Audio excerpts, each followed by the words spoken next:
All right, guys, we're back. More Deliberations for the Baldies. Again, if this is your first time, we're an award show, just as dumb as most, but more transparent than nearly all. You can see us, see the how and the why, the who, won, what, where. We're talking about comedies today. Here are our nominees. Again, these aren't the other thing that I appreciate is these aren't necessarily the best. These are just the best of what we've seen. Yeah. You know? We have a biggest miss for all the other shit category. Best comedies, season 2 of Ted Lasso. Jim, if it wasn't there already, I'd say send it to the top. That's a fine comedy. Yeah, I really enjoyed Ted Lasso. Again, we're just going to go through a quick pass to kind of see what our temperature is on these things. Then we'll talk in detail about our experiences with all of them as we rank them in detail. Not a huge category this year. I think you should leave season 2. I want to send that one up to the top. Just generally send it to the top, and then we'll sort the top after we get there. Hacks? I could not. It's a floater. I saw one episode of it, but that's a floater for me too. Rick and Morty season 5. To the top, send or it to the float? top, and we'll see what happens with that. Okay, because it was good. Mythic Quest season 2. Send it. Have you seen this?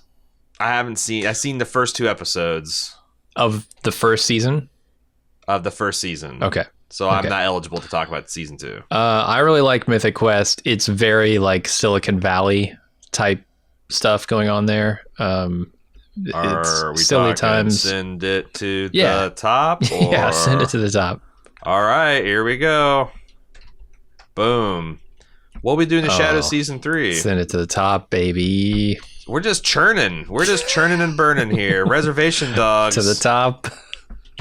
Reservation Dogs is interesting. I don't think it's super hilarious all the time, but I think we just reverse sorted this thing because guess what? Shmigadoon going to the top. What?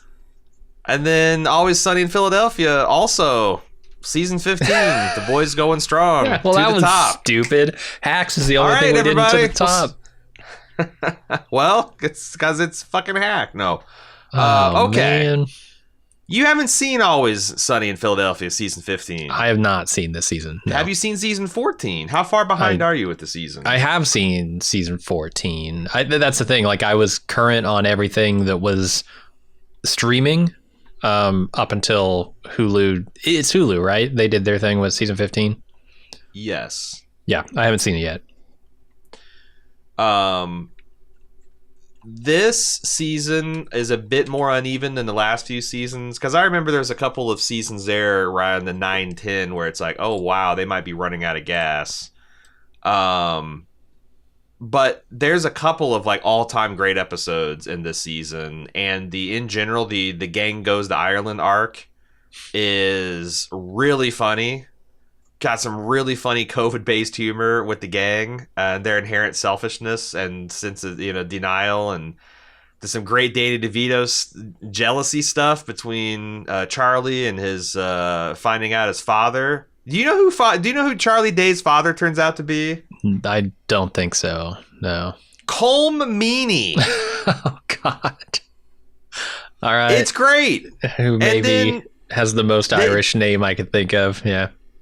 They give Charlie Day, like, this reminds me a lot of Mac's interpretive dance sequence that came out of nowhere to kind of come out to the gang, I think 2 seasons ago, where it's like, it starts off kind of funny, but then he just kind of goes for like this emotionally searing scene regarding his father. And I didn't think the show was capable of this stuff until like season 13, where it's like, well, these guys are just crash test dummies that I can never be emotionally involved in or engaged with or feel any kind of sympathy for, which still is true. That's what makes this kind of engine work. But I'll be damned if they can't dig down and find some vestigial heart within the show that allows the emotional material, like Charlie coming to grips with his father and stuff. Yeah, so on balance, this is another really excellent season. 15 years in, and I find it very hard to also separate it from my opinion about the ongoing podcast, where the guys are doing one episode a week, watching a classic episode in chronological order, giving the behind the scenes details, tidbits from the personal lives. And they're just really funny guys that like each other and work well together. And I don't know when that engine will ever stop running. Yeah, I mean, they'll have to call it quits someday, but I mean, it doesn't seem like they're slowing down as far as creating very funny television. So it seems like they've also connected with a newer, younger audience, which is tricky to do. Like they just had a recent call-in show on their podcast, and like everyone was in like the early 20s, mid 20s, and they have that kind of like internet cool cred too. Yeah, a lot like Rick and Morty did.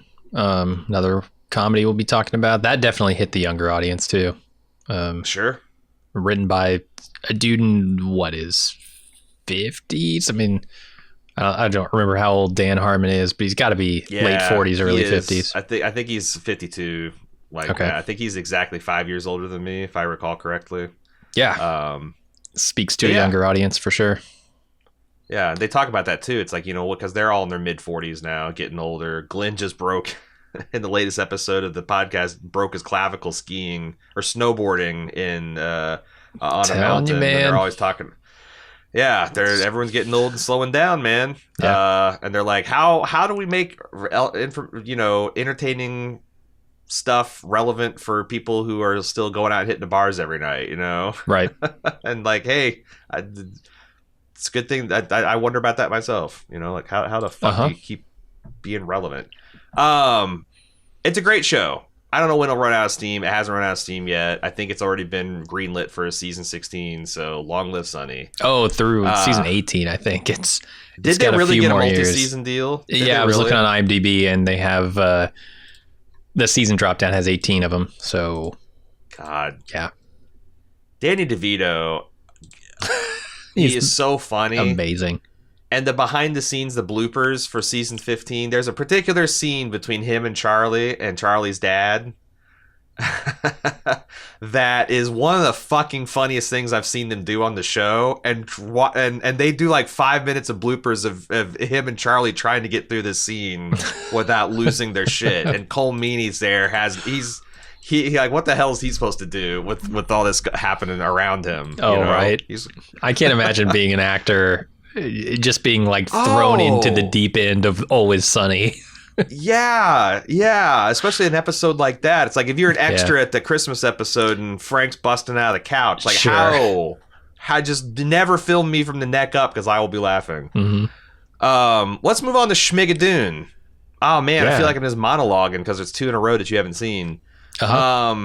So Shmigadoon was an Apple TV Plus production, and it is what if you put Keegan-Michael Key and Cecily Strong in as a modern couple. They're both like hard-charging white collar. I think they're both doctors, and they show it's kind of like a Memento style storyline where each episode you get a vignette from when they were young and not younger, but like 5 years ago when they first met and falling in love, versus where they are right now in the series, which is going on this couples retreat to try to find their spark. Okay. And you see kind of like how things went right and how things went wrong, how they got to that. And then the other part takes place in this fictional town of Shmigadoon, where they walked over this magical bridge and land in this town that seems to be like perpetually in Little House on the Prairie times, and men are men and women are women, and romance is in the air and everyone's paired off and everyone's happy and ordered. It's kind of like that Pleasantville kind of like, where the good old days really so good, and it's a big parody of kind of like these old Gene Kelly musicals. It's the premise is essentially Brigadoon, where Gene Kelly wanders off hunting and he ends up in at this Scottish village that is eternally locked into 400 years ago. And I thought it was super funny.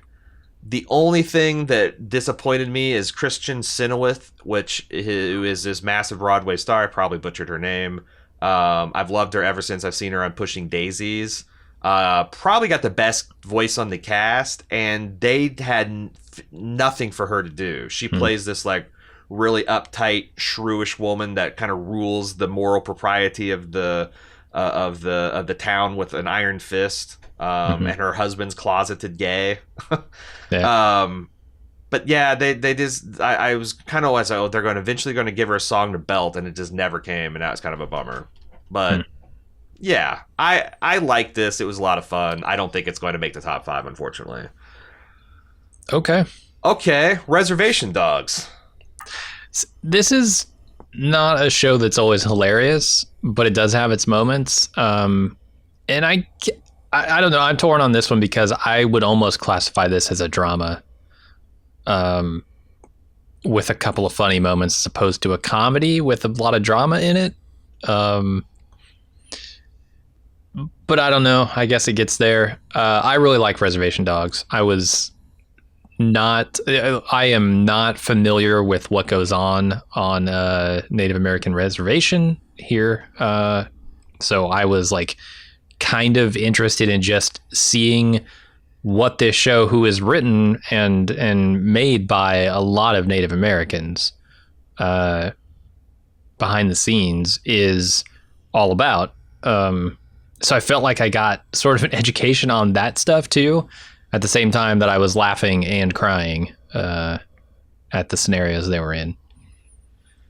Yeah, it's neat to see like different like approaches and cultures, and just like in a world that you don't get to see a lot of on television. And it is kind of in that same Orange is the New Black dramedy, where I thought the ho-hos to boo-hoo ratio was, especially in the first half of the season, very positive, like 90%. But they get into some really heavy stuff at the involving the death of one of their young friends and family members for a lot of them.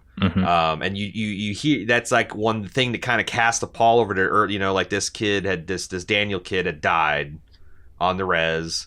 And everyone is like kind of like, I think it's the 1 year anniversary, and it's like galvanized some people that we got to get out of here, man. We can't let this happen to us. It also has like deeply impacted like, you know, a lot of people in the community because they're related to them or friends with them or mentors. But it is really, really fucking funny in places. Like, I love the episode where you meet Uncle Brownie. Yeah, he's great. And the payoff of him at the end of is really funny. Yeah, the storm chasing stuff is amazing. I think it's Bear's spirit guide that shows up, the rando that died in the battle against General Custard. Not because he did anything amazing, or his horse stepped in a gopher hole, and that was it for him in the charge. There's like the stuff about Native American rappers. I learned a lot about fry bread. Sure. Yep. I do wonder, because like I really enjoyed Orange is the New Black, and in later seasons they really never got that like comedy drama balance, and it caught like it's almost like they throw in jokes just because they remembered that that's our DNA, but like they were mostly kind of inappropriate. It's like, well, this is you know, like if you're forcing humor in a serious show, it's imagine if like, you know, you had Waka Waka moments in late season Breaking Bad. And this show is so funny. I kind of hope they don't lose that balance. They're finding a way, but I don't know. I mean, life's grim on some of these reservations in North America. So there's a lot of problems. I'm curious to see what they do in season 2, because they sort of split up the cast at the end of the first season. Not entirely, but one of my favorite characters, they might have a hard time working them back in to the story. We'll see, though. Yeah, it's good stuff. I highly recommend people checking it out. I think it is better than the previous 2 entries, Shmigadoon and Always Sunny, and you're probably going to fight me on it, right? So how would I? I haven't seen either of those. Now here's an interesting direct comparison. Oh boy. What We Do in the Shadows season 3. Oh, okay. I gotta say, I'm pretty high on this show. Me too. Because I came in like, I don't know what they're going to do with the Guillermo problem. I fucking can't stand Guillermo. They have solved the Guillermo problem entirely. And and they keep on like raising the stakes. Like I thought, it's like, well, how's the gang going to be? Like, you know, one of the chief funny things about them is they're these hapless losers. Well, now they kind of fucking run the North American, or at least the Atlantic, the eastern seaboard region of the vampires of North America, which is presumably a very powerful faction, you know? Yeah. They're just in charge of it. How are they going to keep it funny and fresh? And, well, these people are deeply insecure, incompetent people, and they're now politicians. It kind of writes itself. Sure. There's I'm looking through the episode list here. There's so many good episodes this season. Like, damn near everyone is great. Shocking. And what they do with like Colin Robinson. Yeah, with his that was so shocking and so interesting, and then like such a great way to shake up the group dynamics at the end of that season. Yeah, it has maybe the funniest thing I saw all year, which is the season or the scene with David Cross, where Nandor is pretending to be slumbering or dead, actually, I think, at that point. Yeah. And there is a whole like 3 to 5 minute sequence of them making sure that he's dead and indulging in petty grievances, rumors, indulging in like the verification of rumors that have been spread about Nandor. Let's leave it at that, because it is fucking hilarious. It's so funny. Dude. Like, that scene alone might put it at the top for me, but there are so many good episodes. All that wellness center stuff. Oh my God. Yeah. Is super good. Yeah. The vampires trying to fake it till they make it towards the regaining their humanity. Yep. Was really, really funny. The casino episode is in this. I know people really love that. I enjoyed that one. The episode was really funny with the native soil. Yeah. Mm-hmm. Yeah, it's had the car stuff in it. I remember, you know, Colin and what's Matt Berry's name in this? Laszlo doing their thing in the library and with the car and there's a garage door. I don't know. It's all very good. I really like the siren episode. Oh, did you? Because I thought that was the one that was a bit of a misstep. Yeah, I know you said you didn't care for it, but man, I thought it was pretty funny. But I also really liked how sneaky the continuity was, because a lot of the stuff is very episodic. You have big arcs like, oh, the Master is coming back and what are we going to do about that? Or, oh, we've been made the North American Vampiric Council senior members, blah, blah, blah. Mm-hmm. But mostly it's just kind of like episodic, just misadventure after misadventure. And the way towards the end, I realized they were bending towards an arc that they had been like in plain sight, like a Colin Robinson trying to figure out, like, you know, what the deal with energy vampires, like, you know, why are they so different? Where do they come from? What, and, you know, and the Laszlo fact that, hiding something from him. And spending so much time with him too, which is what he previously has disdain for everyone. Like how that all came together was super fucking cool and unexpected. And yeah, I defy you to come up with expectations for next season. Oh, you know, with the state of the board that it's in and the characters, and yeah, I was skeptical. I was coming in to say, like, this is about the time where this concept's going to run out of gas. They've done all the vampire movie tropes. They've done all the kind of like, and now it's like they are remixing their own shit and writing their own lore. That is for vampires, and yeah, I don't know why this can't continue to be funny, because the cast, my God, like that, the woman that plays Nadja and like Laszlo, Matt Berry, he's the one that's like I've really become enamored with out of this show, and kind of doing a Dan Harmon thing where I'm watching everything I can of him. Yeah, it's fantastic. These guys, the core cast is just so fucking hilarious at what they do. Mm-hmm. It's funny. Yeah. And there was no Nick Kroll this season, which I was happy to see. I was not a fan of him. I don't think so. They kept on threatening to bring back the butthole hat. And I'm like, I associate that with anti-fun. So every time they kept on talking, I'm like, no, just leave. That's That's like the opposite of Mr. Meeseeks. I never want to see that fucking butthole hat again. Does it make an appearance? Does he take it with him? Oh no, because he doesn't leave it yet. Right? Okay. I don't. Yeah. No, I think I it's don't still want in to his say too much.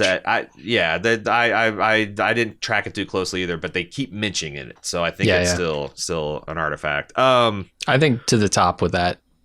To the top, better than because I was going to ask you, did you enjoy it better than Reservation Dogs? As a comedy, certainly. I think I agree with that. It's also Reservation Dogs. It's its first year. It's no comedy is its funniest in its first year. They're just figuring out the characters and the situation. So, I'm fine with that. Mythic Quest season 2. I saw 2 episodes of the first season, and I thought it was very meh. Yeah, I agree with you. It took me a while to settle into those characters. I think maybe the best thing about that show, and simultaneously the most infuriating because his character is a piece of shit, is the guy from Community who plays Brad. Danny Pudi? Yeah. Yeah, he is fantastic. Wow. He's playing very much against type, or very, very much different than he was in Community, let's say. Yeah, he's not Abed, yeah. He is nothing like Abed. He's cruel. He's focused solely. He's like their finance guy, their money guy. And so he's focused solely on that, and he is willing to go to any length to make the game successful financially. And it leads to hilarity, and it leads to like a rivalry between him and the rest of the group. That there is a pretty spectacular episode where the team is coming together for like their launch day or something of the new expansion. I can't remember exactly what the event is, but they do up the office like it is Lord of the Rings type forest thing. Oh, okay. We're doing searching on stream here. Sorry. No, I'm sorry. Oh god, shit, I forgot. It's all. I was queuing up the next segment while Jim was talking. You have 15 monitors over there. You could do what you need to do just on a different monitor. Guilty as fucking charged. Right? Oh Jesus. All right. But it's fantastic because they dress up the office like this Lord of the Rings forest or whatever, and then they have this battle, this LARP session, which is supposed to end in a specific way with like the hero defeating the bad guy or whatever. But Brad just totally fucks everything up. He's like, no, I'm winning this shit. Like, and he teams up with the other worst person in the office, and who's like his assistant, and it's pretty glorious. That's a great episode. I think it takes a while to get into it though, because that's the thing. It's like for sure. This does sound like a lot of fun, and I love Rob McElhenney. He's like, it seems like he's got a lot of passion. You know, they don't talk about that a lot on the Always Sunny podcast, but that's his other, obviously big project that him and I guess Charlie Day executive produced that as well. Charlie Day and Megan Gans. Gans? Yeah. Ah, interesting. They're all creators. Always Sunny. Oh yeah. Okay. Yeah. Nice. Yeah. She There's a lot of crossover Community. There. Mm-hmm. But it definitely has like a Silicon Valley type feel to it. Like, it's goofy and it's silly, and it's gonna be like there's a lot of jokey jokes, like written jokes, kind of. Yeah, and you're gonna look at it and you're gonna be like, occasionally, okay, that wasn't very funny. Like, that was just stupid. But then other times you'll be busting a gut laughing. And it has a lot of heart too. There's a lot of stuff in there about Rob McElhenney's character, who is Ian, I think is how you say that. And yeah, he's got a lot of pathos and trauma in his life that he's masking with his behaviors. Is he like a John Romero type, like this rock star game designer kind of? Yeah. He's like made the biggest game. He's essentially made World of Warcraft during its heyday, like when it had 15 million players or whatever. And I wasn't sure if he was based on someone actually real or just a pastiche, like because I don't think John Romero, like, is there such a thing as a rock star video game designer? Who did Metal Gear Solid? Oh yeah. Well, Romero wanted to be, and he just couldn't quite back it up. He was like the closest thing, and this is me talking as a gamer who was very much into the gaming scene at the time. If you were a normal person, you had no fucking idea who John Romero was. Right. But yeah, to me, John Romero got there, I think. But yeah, like shit, I can't remember the Metal Gear Solid guy's name. Hideo Kojima. Yes. Kojima. Yes. He's kind of a Japanese version of that, because it looks like, from what I can tell, he's got like kind of like that persona, the mystique. Yep, does whatever the fuck he wants to do because he's Hideo Kojima, and yeah. But I find it funny. It's not consistently funny. It's not like What We Do in the Shadows or Res Dogs. I think it would be below both of those, and I can't say for Always Sunny or Shmigadoon. Stop sniping my monitor. So you don't think it's what? So you don't think it's better than Reservation Dogs? No, I would put it at 3 currently. Oh, we should number these too when you get a chance. Oh, right. Shit, man. God, I wish I had seen more of that, because like putting it above Shmigadoon, fine, but Always Sunny. Okay, I mean, if you wanted to go to 4, Rob certainly. Rob McElhenney do that? I don't know. Probably not. Maybe. Who knows? But I don't know. Maybe because like it's a younger, hungrier show, fresher show. Maybe it is funnier. I couldn't tell, because like, and again, Always Sunny season 15. I should probably put that in the thing. Always Sunny season 15, right, is not a banger after banger after banger type of episode. I'm not sure if Mythic Quest is too. It has a narrative arc though, right? Like. Oh yeah, Always Sunny does not. It totally does. The game is kind of the basic skeleton of it. Like this season, they're creating an expansion for the game. And F. Murray Abraham is their writer in that show. Like the writer for the game, not a writer on the show. And he has like a pretty big arc this season. There's a whole season, a whole episode that is just a flashback to his younger days when he won his Hugo Award, because they always talked about he's a Hugo Award winning author. And I really liked that episode a lot. It was a lot of fun. But there's definitely some heart in there too, because he's kind of like trying to live up to expectations that everyone has, but he's also a buffoon and just like, he's a fucking old guy. He's by far the oldest person on staff at the gaming company. And so he's sort of sexist. He's sort of racist. He's like just got all these old modes of thinking. He probably plays that really well too. Absolutely. He kind of like has like this, like he's their lore, like he's the George R. Martin, and he's got like the tweed jacket, right? And, oh yeah. Yeah. Like he's a little bit like past his expiration date in many different ways. Oh yeah. Well, I mean, if he was ever shelf stable to begin with, yeah, there are questions about that throughout this season. Yeah, but interesting. All right.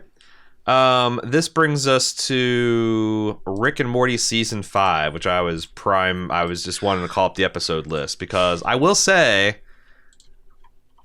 the biggest indictment I can have for season 5 is I had to look up the episodes that like I couldn't like just think of off the top of my head. I remember this being a divisive season, but I also remember I liked it a lot more than most people. The one I thought was kind of bad was Rick Dependent Spray. Right. Everything else, like I loved the Hellraiser spoof episode. Wasn't there an anime Planet, like a Gundam based thing that I really didn't like? There this was season. The Gotron Jerisus Rick Vangelion. I thought that shit was hilarious. I did not like that one. Yeah. And the other thing is they also keep doing like really interesting things with their canon. Like, Morty's had this long time relationship with this girl, Jessica, and through different machinations, she gets to spend eons of time like in suspended animation, and she's essentially ascended into some kind of cosmic being status, but she's still a sophomore in high school. And they haven't done anything with that. They just established it not yet early in the season, and it will come back around. And that's the thing, the stuff that they're doing with like the redemption of Birdman, the redemption of Rick, the fact that like Rick is starting to get to like the point of personal growth where he's starting to realize all the damage he's done and maybe regret it. And we're also learning about his backstory, and maybe he's not even responsible for all the shit that like people hold against him. But like his family have run out of patience right at this crucial moment. And like they continue to really nail stuff about family dynamics and mental health that I think are impressive. But holy shit, did they try the Justin Roiland of the episodes try to push that fucking giant incest space baby. Still, it's 30 minutes of my life that was wasted, I feel like. I really liked Mortyplicity. Half of the reason I like this show is the animation. It's as funny and as good as any of the jokes that they write. And some of the animation in there, some of the depictions of different versions of Rick's family trying to hide out and being the decoy family shit. Dude, like some of the skin shit they get up to and the freakish monsters they create are just incredible. Yeah, the idea that like it's like a Xerox copy that every decoy family that doesn't know their decoy that builds a decoy family until you've got like these rough-hewn Pinocchio-looking motherfucking decoys. Oh god. And then there's one trying to take the skins of other it's fucked up, man. That's what they need to be complete. Yeah, I love that stuff. There's a lot of really cool, like I mentioned, world building, a lot of character building, and a lot of just like really fun. That Mortyplicity reminded me of one of those like early seasons, kind of Mythic or the Brain Parasite the Clone Parasite episodes that just do these like take a simple science fiction premise and just blow it out to its illogical conclusion. And it's good. Trying to think, man, they got some really weird ones, like that Portal, the episode where Morty got linked to someone else that was associated with Rick, the spilled portal fluid, got their hands on illicit portal fluid, and they could talk through each other's hand and thigh, and that leading to Crow Rick. I don't know. And then they finally got back to the evil Morty plot line. And that keeps getting bigger to where it's like every single time they poke fun at that the idea that they'll have to pay off of that continuity, and I remember they did that in season 4, and they showed like in the Time Conductor episode, they showed this big like Lord of the Rings style final conclusion between like. And people are like, oh man, that's like seems pretty cool. They keep on like coming back and like topping themselves. Yeah. And if this is going to be 10 season long run and we're halfway there, like I don't know where the fuck this gets. Like, I mean, the good thing is they're only doing it like once a season, right? So they don't have to spin a lot of tales on that side. They can just do their random stuff, and then every once in a while throw a sprinkling of that in. I gotta say, if they get through another season with no more interdimensional cable, I might riot. It's been like 3 seasons, damn it. We need some more interdimensional cable. Like just a glimpse every 6 episodes or so is not enough. Goddamn. Yeah. Anything else we want to say about Rick and Morty before we assess them? No. If I had to rank this, I'd put it at number 4, just above Mythic Quest. I would put it above Always Sunny. Okay. I thought Always Sunny was a little vulnerable this year because it was a little uneven. So was Rick and Morty, but on balance, I think Rick and Morty. Like I laughed real hard at some of the gags in Rick and Morty this season. Gotcha.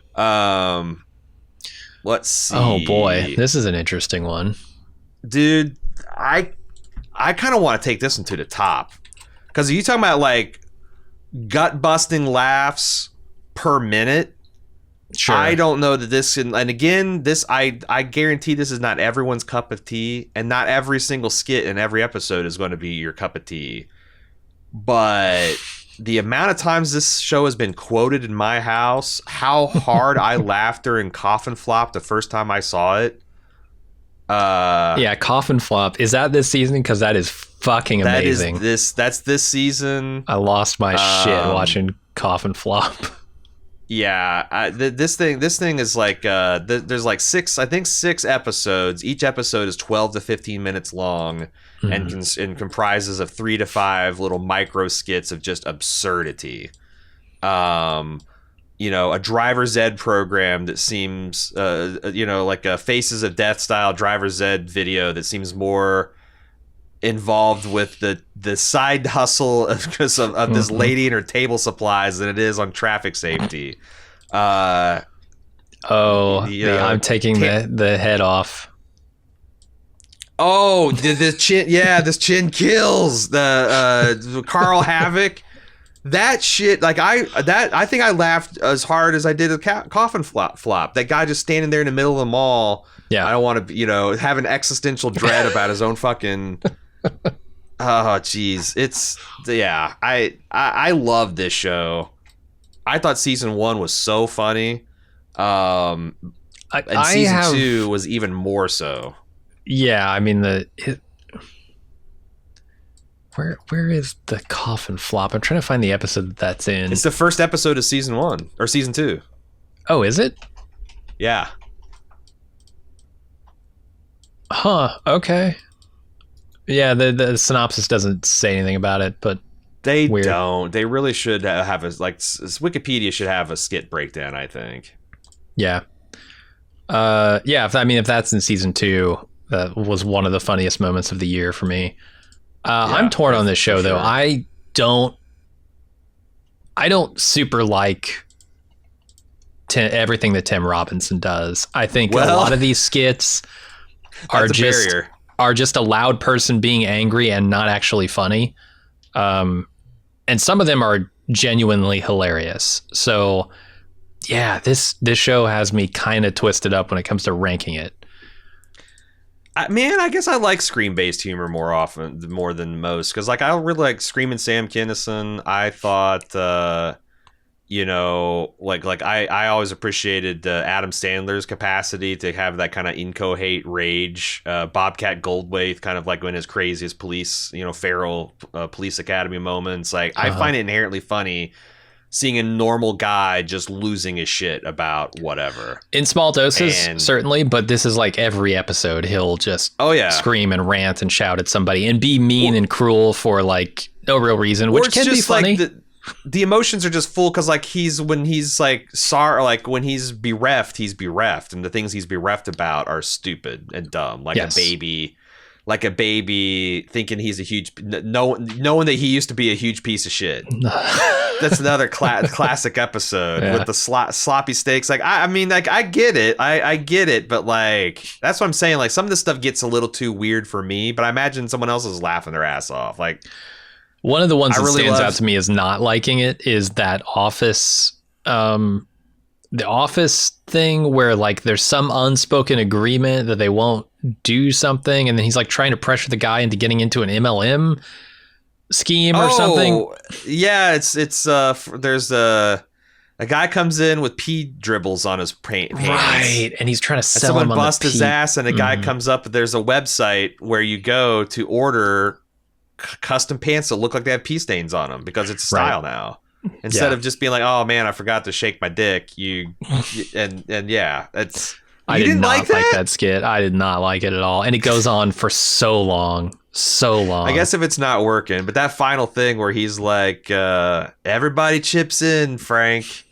A lot of people chip in, and like you see that everybody in the company, it's like kind of almost Children of the Corn. They have that same like Key and Peele, where they do a thing and it's funny because it's a pitch perfect parody of something, but then they also take it to like kind of the next level in the final act, and I feel like that he does that a lot. But yeah, if you're not in on the almost I don't know what you call this, like Children of the Corn or some kind of fucking cult aspect of this, then it doesn't work.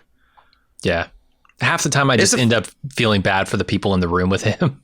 And that's not the tone you want when you're trying to make me laugh. I don't want to be like, oh God, I can't imagine being in this room right now because this guy's a huge asshole. Nightmare. It'd be a nightmare. Yeah. Or like even stuff that's like, it's the same type of humor, but he's not being a dick. It's like the guy who wears the the ball cap with like the legionary scarf. What do you call that thing? Where it's got like a solar shade that hangs down, like a mullet that hangs off of a ball cap. Right. It looks like I always think of like a legionnaire's cap.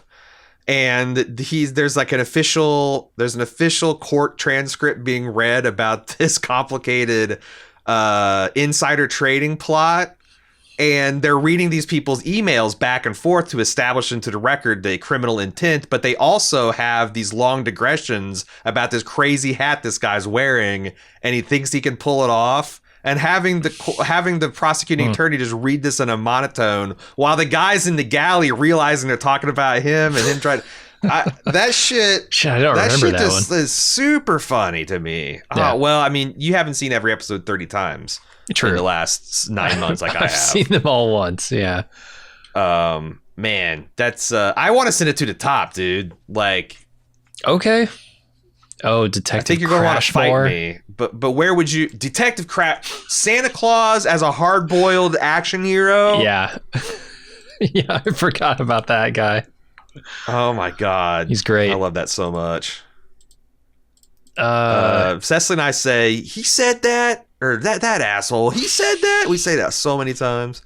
Will you fight me? Okay, what do you think? What do you think's better than? I think you should leave season 2. I mean, both of those top two had me in stitches at one point or another this year.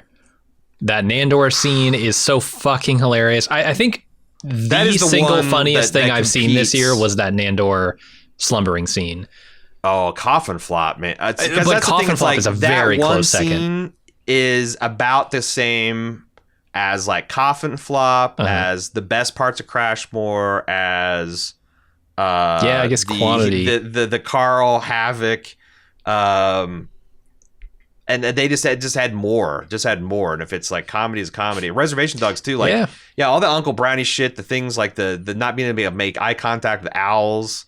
Fighting that storm, man. Holy shit. Fighting the storm, the reenactment of Uncle Brownie's bar fights where he's just like one punch, like all that shit was super funny, but man, the laughs per minute, I just don't know. You're right. There is a higher concentration of laughs in I Think You Should Leave because it's a shorter show.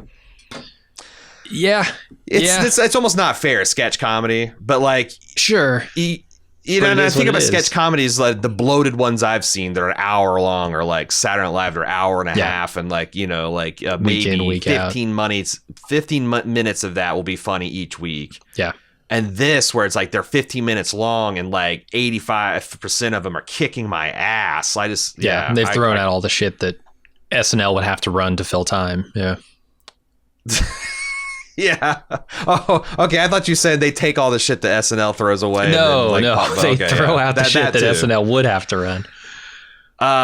However, unless you want to talk more about that, I want to talk about the elephant in the room, which is Ted Lasso season 2. Oh, this is different, man.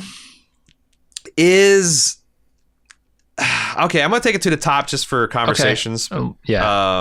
Sake, because the thing is this is very, very funny, and also just good in a way that a lot of these other comedies are not. Like good in like a way that it makes you feel positive, because like Reservation Dogs, when it hits its like thoughtful, like reaching beyond comedy kind of gear, tends to make you feel awful.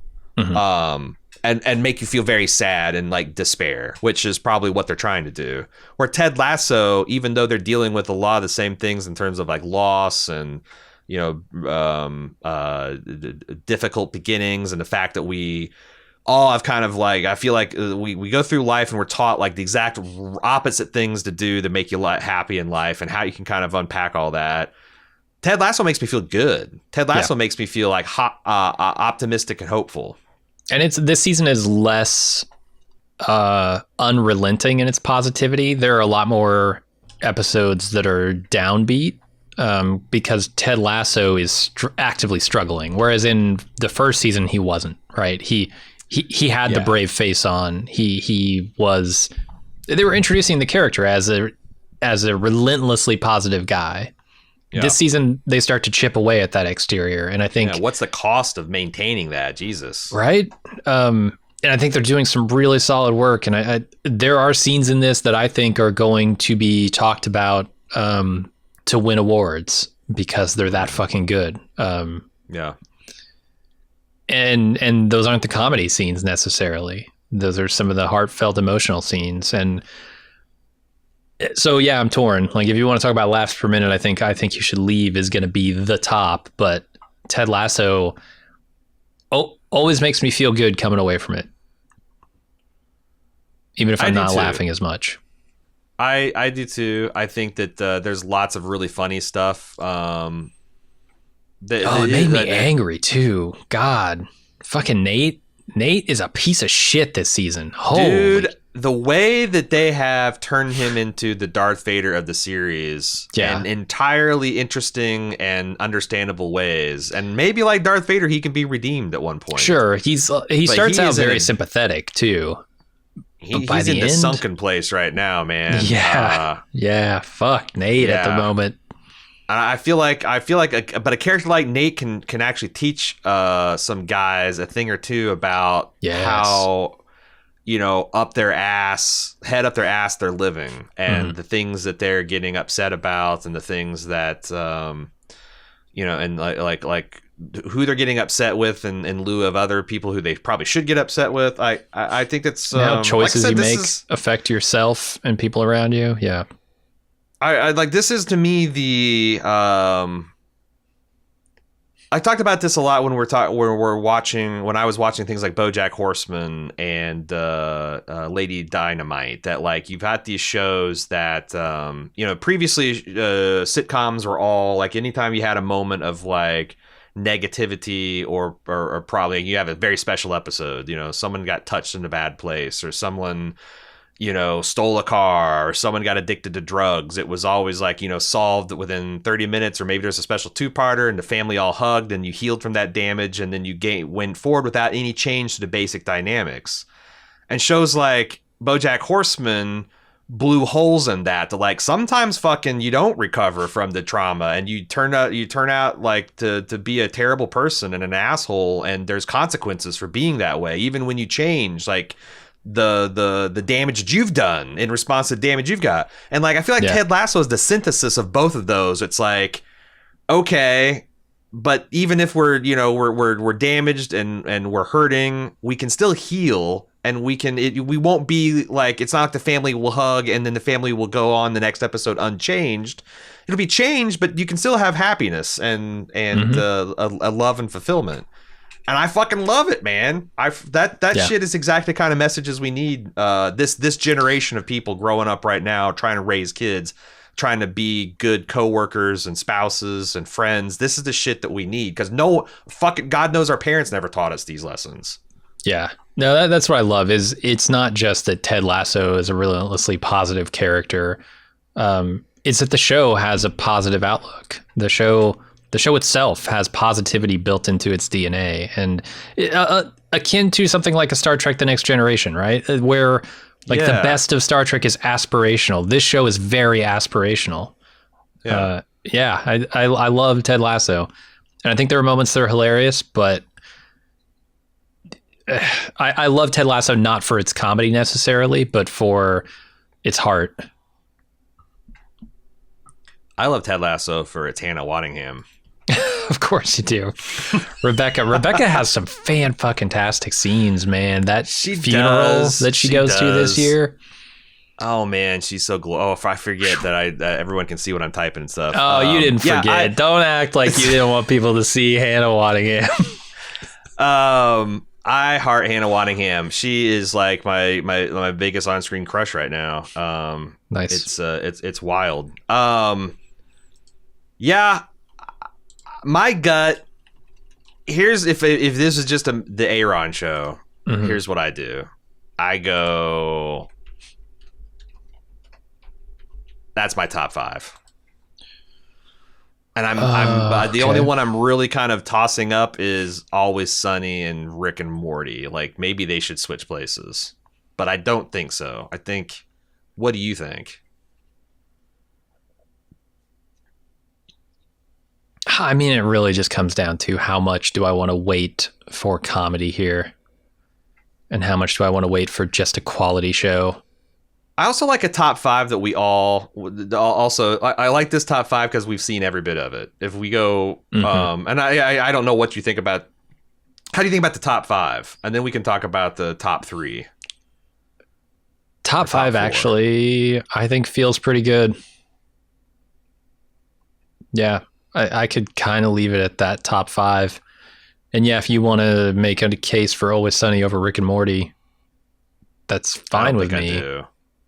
What do you think about always What We Do in the Shadows, I should say? That was the only question I had, is Res Dogs versus What We Do in the Shadows. I really liked Reservation Dogs. The thing is like the top 3 here are rock, paper, scissors. Like ultimate hilarity with no social conscious.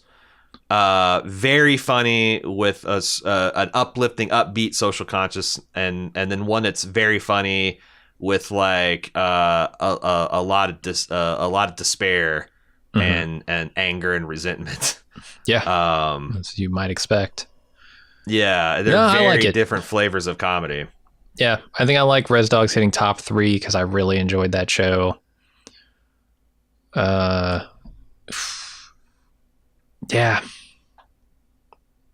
Yeah, I like that. It's a good list.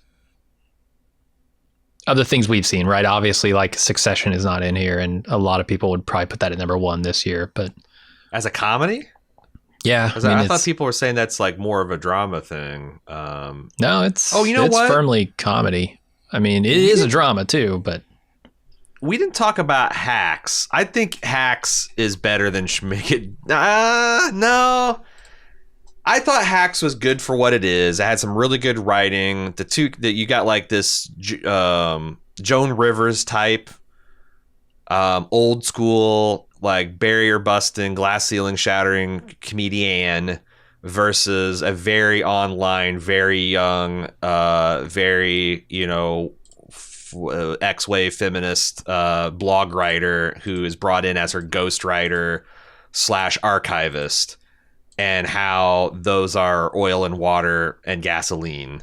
And some of the times where they just like are tearing at each other is so fucking funny, in just a way that it's like, these guys just throwing fucking verbal haymakers at each other.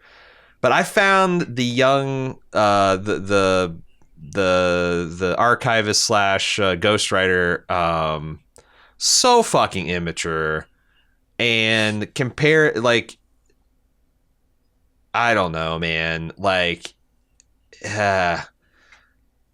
it's tough. It's one of those things where it's like the shows like this that deal with people who are like writers for television shows, or people who have been on a Las Vegas strip for 20 years and are gazillionaires with mansions and stuff. Like, I increasingly find it hard to relate. Like, it's like I get it that they have problems in their lives, and everyone's like, if you skin your knee the first time, it's the worst pain you've ever felt, and I can empathize with that. But like, spending time grappling with it, and like, and the way I did when I first saw Donald Draper and Betty Draper, and those are kind of like prototypes of that. Like, these people who have first world problems, and yes, they're significant, but like, damn, I don't know.